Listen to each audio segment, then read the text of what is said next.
Standard of Excellence, Book 3 for Clarinet. Exercise 1, Warm-Up. In this piece, you'll notice that we might need to use some alternate fingerings.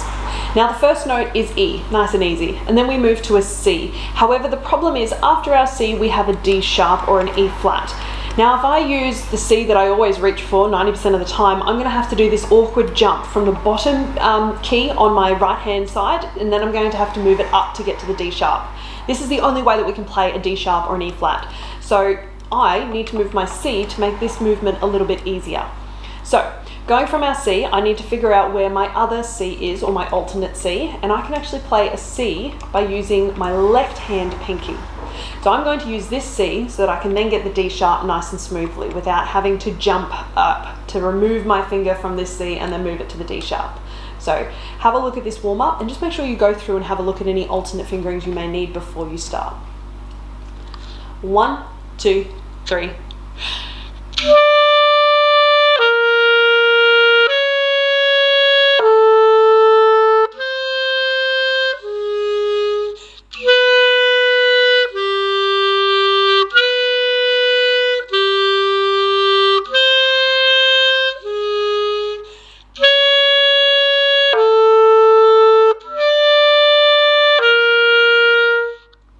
And now for part 2.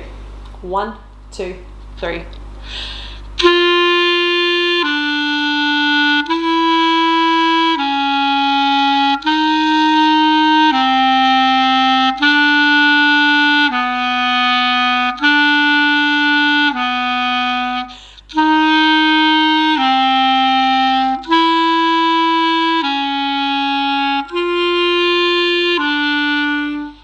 This warm-up doesn't seem that complicated when we look at it at first glance.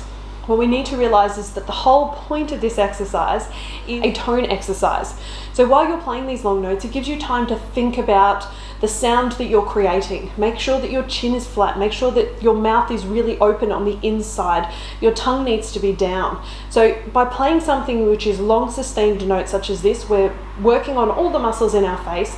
We're making sure that we've got the correct embouchure, the correct mouth shape and everything. And then we're also really focusing on our tone, which comes from our body and how we hold our body.